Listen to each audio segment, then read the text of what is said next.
Micro economics की शुरू में ये डेफिनेशन है, तो इसको मैं इंग्लिश में पहले रीड करता हूँ, फिर उसके बाद आपको मैं इसकी अंडरस्टैंडिंग देता हूँ थोड़ी सी उर्दू के अंदर। Micro economics is the branch of economics that considers the behaviour of decision takers within the economy such as individuals, households and firms.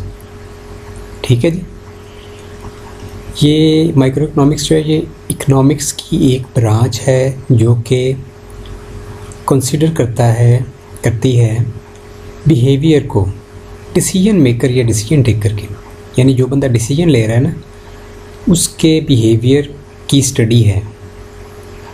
ठीक है जी, इकोनॉमी के अंदर जो भी लोग हैं सच एज, ये तीन अब जो है इनको रट्टा मारना पड़ेगा, individuals, households and firms. ठीक है, इंडिविजुअल से मुराद अकेले लोग, सिंगल, हाउस होल्ड से मुराद फैमिलीज़, ठीक है जी, और फर्म्स। आगे वो एक्सप्लेन करता है कि फर्म क्या है। The word firm is use to refer to all type of businesses. ठीक है जी, इससे मुराद ये कि फर्म के अंदर लॉ की लैंग्वेज में फ़र्म जो होती है वो छोटे बिज़नेस को कहते हैं, लेकिन यहाँ पे फर्म्स का मीनिंग जो है वो डिफरेंट है। इसका मतलब है तमाम कंपनीज़, तमाम मल्टीनेशनल जो भी एक इकोनॉमी के अंदर ऑपरेट कर रही हैं, और इसमें इंडिविजुअल्स और हाउस होल्ड्स भी शामिल हैं।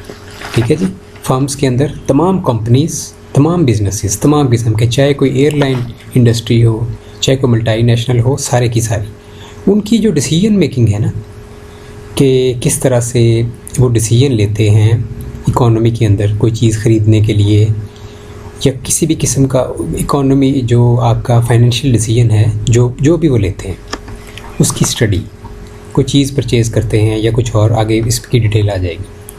अच्छा, अब इसमें नीचे आ जाए। Micro economics contrasts with the study of macro economics which considers the economy as a whole.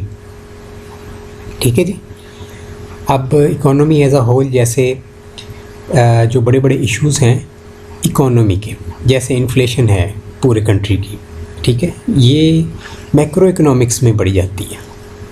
ठीक है, पूरे इकोनॉमिक जो इश्यूज़ हैं, जैसे जिस तरह से हमारी करेंसी जो है वो डीवैल्यू हो रही है, तो ये एक मैक्रो इकोनॉमिक इशू है। ठीक है जी, ये इतना अभी इनफ है, फिर आगे डिटेल में जो मैक्रो इकोनॉमिक्स की स्लाइड्स हैं उसमें मैक्रो इकोनॉमिक्स की डिटेल भी एक्सप्लेन की जाएगी। उसके बाद स्लाइड नंबर 2, और इसमें है जी micro economic study examines how people and businesses allocate resources and determine the prices at which they trade goods and services. ठीक है जी, ये एक और डेफिनेशन है, आसान है काफ़ी, कि पीपल और तमाम के तमाम बिजनेसेस। इस पीपल के अंदर जो पिछली स्लाइड थी उसमें इंडिविजुअल और हाउस होल्ड्स थे, तो यहाँ पीपल एक वर्ड में दोनों कवर हो गए, और बिजनेसेस तमाम के तमाम बिजनेसेस, चाहे वो 10 बंदों का बिज़नेस हो, 2 बंदों का बिज़नेस हो, या कि हज़ारों एम्प्लॉइज़ वाली कोई 30,000 40,000 वाली, जिस तरह पाकिस्तान में PTCL है तो 27,000 28,000 इसके एम्प्लॉय थे एक टाइम में। तो इतनी बड़ी बड़ी जो कंपनीज़ हैं उनकी स्टडी भी जो है, और किस चीज़ की स्टडी,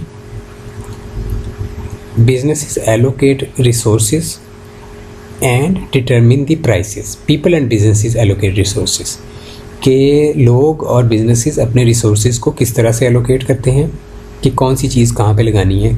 ठीक है, जो पैसे हैं उनको कैसे कंज्यूम करना है। And determine the prices at which they trade goods and services, और ये डिसाइड करना कि किस प्राइस पे क्या चीज़ लेनी चाहिए, महंगी चीज़ें लेनी चाहिए या सस्ती चीज़ें लेनी चाहिए। जैसे कार्स हैं तो अपनी अपनी जेब के मुताबिक हर बंदा फिर डिसाइड करता है कि मैंने अपनी जो रिसोर्सेज हैं उनके मुताबिक किस प्राइस की चीज़ को कंज्यूम करना है।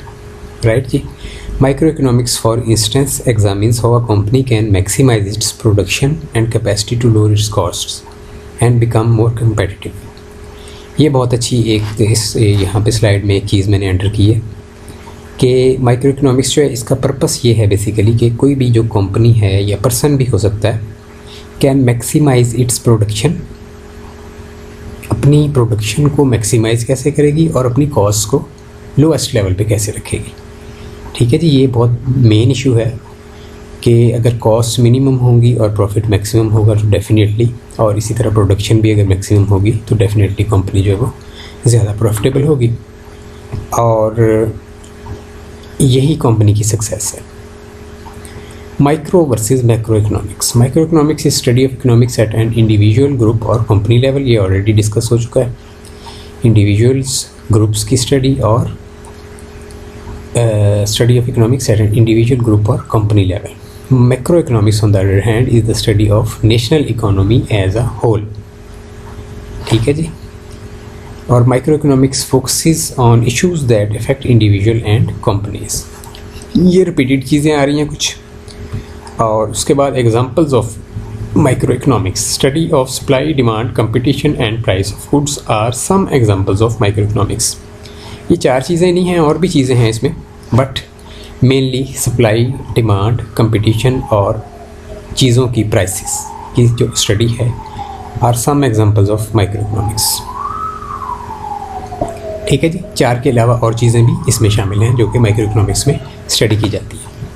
ये बेसिक जो बुनियादी चीज़ें हैं वो यहाँ पे सप्लाई, डिमांड, कंपटीशन और प्राइस ऑफ गुड्स 4 चीज़ें बताई गई। An example of micro economics would be how a young couple plans their first home budget. यानी एक बंदा या एक कपल अगर इंडिविजुअली या कंबाइनली वो दोनों बैठ के अपने घर का बजट तैयार करते हैं तो वो भी माइक्रो इकोनॉमिक्स में ही आएगा। और इसी तरह अगर कोई बिज़नेस जो है उसकी प्राइसिंग वगैरह, जैसी पिछली स्लाइड में आया कि वो अपनी प्रोडक्शन को मैक्सिमम करने के लिए और अपनी जो कॉस्ट है उनको मिनिमम करने के लिए एफर्ट करता है, स्टडी करता है बिहेवियर को, तमाम चीज़ों को, कॉस्टिंग को देखता है, अपनी कॉस्टिंग कम करने की तरकीब करता है, तो वो भी माइक्रो इकोनॉमिक्स में ही आती है। लास्टली इसमें है जी what we study in micro economics. अच्छा, इसमें टॉपिक्स या इसमें मेन जो फंडामेंटल चीज़ें हैं या थ्योरीज़ हैं उस पर थोड़ी सी इसमें नज़र मारी है इस स्लाइड में। इंसेंटिव्स एंड बिहेवियर्स, बेसिकली कि how people as individual firms react to situations with which they are confronted. कि लोग जो हैं वो एक सिचुएशन में उनका किसी इंसेंटिव को देखेंगे कि मिसाल के तौर पे एक गाड़ी लेनी है तो या मोटरसाइकिल लेनी है और उसका क्या हमें फ़ायदा होगा और उस पर कितनी कॉस्ट होगी और उसकी सस्ती वाली लेनी चाहिए या महंगी वाली लेनी चाहिए, ये तमाम चीज़ें। और बिहेवियर्स कि एक बंदा जो है वो जब कोई किसी चीज़ की परचेज़ करता है या परचेज़ के बारे में डिसीजन मेकिंग करता है तो उसका बिहेवियर क्या होता है। इसमें बेसिक और जो माइक्रो इकोनॉमिक्स में दूसरी चीज़ utility theory. Consumers will choose to purchase and consume a combination of goods that will maximise their happiness और utility subject to constraint of how much income they have available to spend. ठीक है जी। ये एक utility theory जो है कुछ चीज़ों को कांस्टेंट करके एक थ्योरी बनाई गई है जो ये आपको बताती है कि कंज्यूमर्स जो हैं वो कैसे चूज़ करेंगे किसी चीज़ को परचेज़ करने के लिए। यानी कि कंज्यूमर की चॉइस की स्टडी है किसी चीज़ को परचेज़ करते हुए।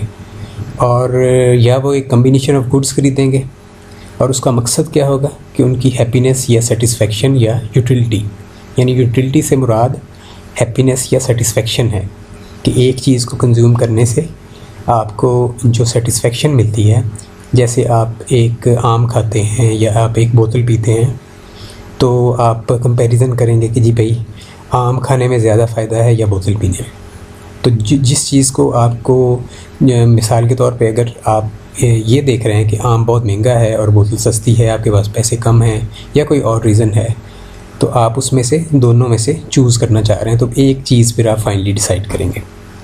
अच्छा, ये इसमें subject to constraints of how much income they have available to spend, यानी इसमें एक कांस्टेंट इनकम रखी जाती है कि एक बंदे की कांस्टेंट इनकम है। डेफिनेटली जब इनकम चेंज होती है तो फिर यूटिलिटी थ्योरी जो है वो एप्लीकेबल नहीं होती। कांस्टेंट इनकम तस्वर करके फिर ही इस थ्योरी को अप्लाई किया जाता है। प्रोडक्शन थ्योरी क्या है जी? स्टडी ऑफ प्रोडक्शन और the process of converting inputs और इनटू आउटपुट्स, यानी कि तमाम की तमाम प्रोडक्शन की जो स्टडी है और इनपुट्स को आउटपुट में कन्वर्ट करने की तमाम प्रोसेस की स्टडी, उसको कहते हैं जी production theory. Producer seeks to choose the combination of inputs and methods of combining them that will minimize cost in order to maximize their profits।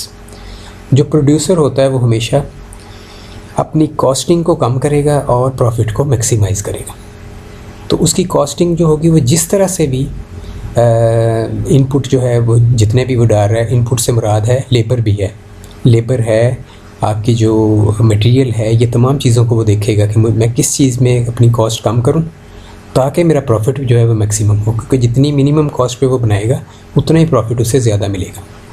तो मेरा भी एक्सपीरियंस जो है वो यही है कि तमाम कंपनीज़ जो हैं वो सर जोड़ के यही सोचती रहती हैं, उनके जो ख़ास तौर पे CEOs या सीनियर मैनेजर्स होते हैं वो यही काम करते हैं कि कंपनी के अंदर यही सोचते रहते हैं बैठे कि भाई यहाँ पे 1 रुपया लग रहा है, यहाँ पे 2 रुपये लग रहे हैं, साल के 360 रुपये लग रहे हैं, 10 साल कितने लग रहे हैं। तो उन्हें 1 रुपया भी जो है वो कहीं पे अगर वो महसूस करें कि ये एक्स्ट्रा लग रहा है तो फ़ौरन से उसको रिड्यूस करेंगे। ठीक है जी। तो जो मैंने कंपनी के अंदर पाकिस्तान में टेलीकॉम कंपनी के अंदर काम किया है 2.5 साल का, तो उसमें मैंने यही देखा है कि जो मैनेजर्स, ख़ास तौर पे सीनियर मैनेजर्स और जो आपके जो कंट्री हेड्स वगैरह हैं, वो ये इन चीज़ों को बड़ा इम्पोर्टेंट गर्दानते हैं कि किसी बंदे ने अगर कोई उनको ऐसा सजेशन दे जिससे उनकी कॉस्टिंग कम होती है, ठीक है, तो वो उस चीज़ को बड़ा इम्पोर्टेंट समझते हैं क्योंकि उससे उनका प्रॉफिट बढ़ता है। ठीक है, बाकी वो किसी को इतनी इंपॉर्टेंस नहीं देते, लेकिन अगर कॉस्ट उनकी कोई कम करवा दे ना कोई एम्प्लॉई, तो उसको वो मान लेते हैं कि भाई ये गुरु बंदा है। अच्छा जी, price theory, utility and production theory interact to produce the theory of supply and demand. ठीक है जी, यूटिलिटी थ्योरी और प्रोडक्शन थ्योरी दोनों जो हैं दैट कंबाइनली वर्क, और उसमें ये दोनों थ्योरीज़ जो हैं इनका मकसद क्या है कि theory of supply and demand को अंडरस्टैंड करना, which determine price in competitive market. ठीक है जी, सप्लाई और डिमांड जो हैं ये डिसाइड करते हैं किसी भी चीज़ की प्राइस क्या होगी मार्केट के अंदर। In a perfectly competitive market it concludes that price demanded by consumers is same supplied by producers. ठीक है जी, परफेक्ट मार्केट कम्पिटिटिव जो होती है उसमें प्राइस जो है demanded by consumers is same supplied by producers, that result in economic equilibrium.